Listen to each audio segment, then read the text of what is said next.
Hello everyone, আসসালামু আলাইকুম। Welcome back to my channel. আমি ইয়াসমিন আছি তোমাদের সাথে। আজকে আরও একটা নতুন লাইফস্টাইল ব্লগ নিয়ে চলে এসেছি। আর আজকেও দেখাবো আমার ছাদ বাগান।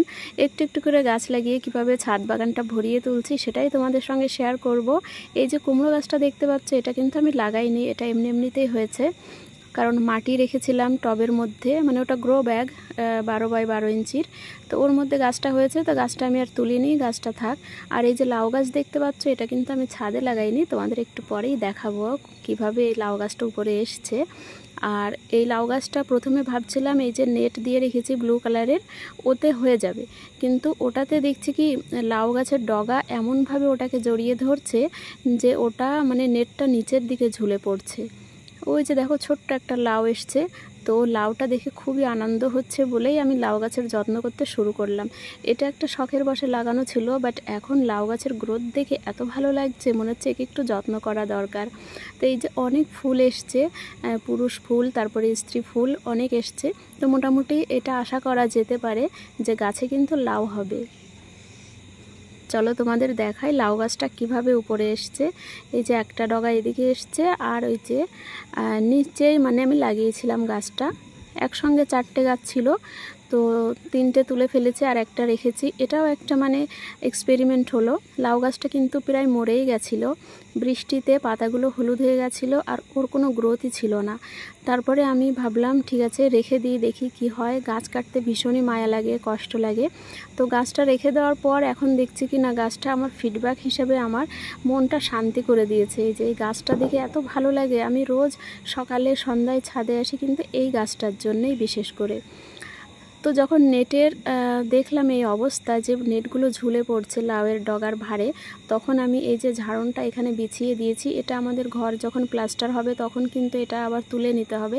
এখন যেহেতু ঘরের কাজ বন্ধ আছে, তো ওই জন্য আমি ওটা ওখানে দিলাম। আর এই যে সিম গাছগুলোও ভালোই মানে বেড়ে উঠছে একটু একটু করে। তবে এই সিমগুলো হয়তো মানে আমি খুব দেরিতে খেতে পারবো, কারণ সিম গাছের গ্রোথটা কিন্তু তেমন না, এটা অন্য জাতের সিম। তো এই যে এগুলো নেটে হবে, নেটের সঙ্গে বেঁধে দিয়েছি। আর এখানে একটা ভেন্ডি গাছ আমি লাগিয়েছি। আর এই যে এই টবগুলো মানে এই গ্রো ব্যাগগুলোতেও একটা করে ভেন্ডির চারা বসানো আছে, তো নতুন আমি এগুলো লাগিয়েছি। আর এই গাছটা বেশ ভালোই গ্রো করছে। এর গোড়ায় আমি দিয়েছিলাম জৈব সার, তো খুব ভালোই বেড়ে উঠছে। আর একটু মানে খেয়াল করলে বুঝতে পারবে এখানে কিন্তু ভেন্ডি আসা শুরু হয়ে গেছে। তারপরে উচ্ছে গাছটাও বেশ ভালোই বেড়ে উঠেছে। তো যেহেতু গ্রো ব্যাগটা বড়, ওই জন্য একটা শিম গাছ রেখেছি আর একটা হচ্ছে ভেন্ডি গাছ। এই যে উচ্ছে গাছ, তো এখানে কিন্তু উচ্ছের ফুল এসছে আর একটা উচ্ছেও ধরেছে। আরও একটা তোমাদের একটা মিরাক্কেল জিনিস দেখাবো, চলো ওই সাইডে যাই। আর এদিকে ইয়াসিন বায়না করছিল রাস্তায় খেলবে, তো ওকে আমি বললাম রাস্তায় আমি তো যেতে পারবো না, কারণ ও যদি রাস্তায় সাইকেল চালায় তো ওর সঙ্গে আমাকেও থাকতে হবে। তো আমি যেহেতু রোজ বিকালে ছাদে এসে কিছু কাজ করি, গাছগুলোতে পানি দিই, তো ওই জন্যে গেলাম না। ওকে আমি সাইকেলটা উপরে নিয়ে বললাম এখানে তুমি খেলা করো, তোমাকেও দেখবো আর আমি টুকটাক কাজও করব।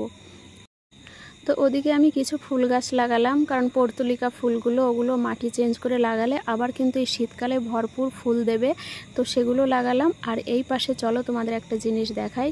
আমার পুরনো ভিডিওতে তোমরা হয়তো দেখেছো এই নেটটা আমি এখানে লাগিয়েছিলাম বড় করে। এখানে কিন্তু ঝিঙে গাছ ছিল, এটাও নিচ থেকে উঠে আসা গাছ। তো আমি একটা ঝিঙে বীজ রেখেছি, আর এই বীজ রাখার কারণে এই ঝিঙে গাছটা আমি সব ডগাগুলো কাটতে পারিনি, যেটাতে বীজ রেখেছি সেই ডগাটা রেখেছিলাম। আর কীরকম একটা মানে ব্যাপার দেখো, এই ঝিঙে গাছটার থেকে আবার ডালপালা বেরিয়ে আবার কিন্তু ঝিঙে ধরতে শুরু করেছে। আমি তো গাছটা কাটবো ভাবছি, বাট এই ঝিঙেগুলো আসছে বলে আর আমি কাটতে পারছি না। তবে এগুলো আমি একেবারে হারভেস্টিং করার পর তারপরে গাছটা কেটে দেব। তো এই একটা ঝিঙে আরও আছে, মানে 4-5টা ঝিঙে এসছে। খুবই ভালো লাগছে যে আমি গাছটা তো কেটেই ফেলতাম, যদি ওটা আমি বীজ না রাখতাম তাহলে তো গাছটা আমি কেটেই দিতাম। এই যে আরও এখানে ঝুলছে, এই যে একটা দেখো, বেশ অনেকগুলোই ঝিঙে এসছে। আর ঝিঙে কিন্তু খুব তাড়াতাড়ি বড় হয়। তবে এই যে আমি ঝিঙের বীজটা রেখেছি না, এটার থেকে আবার আমি চারা তৈরি করব, তারপরে আবার আমি মানে ঝিঙে হারভেস্ট করতে পারবো। তো আজকের ভিডিওটা এই পর্যন্তই থাকলো, দেখা হচ্ছে পরের ভিডিওতে।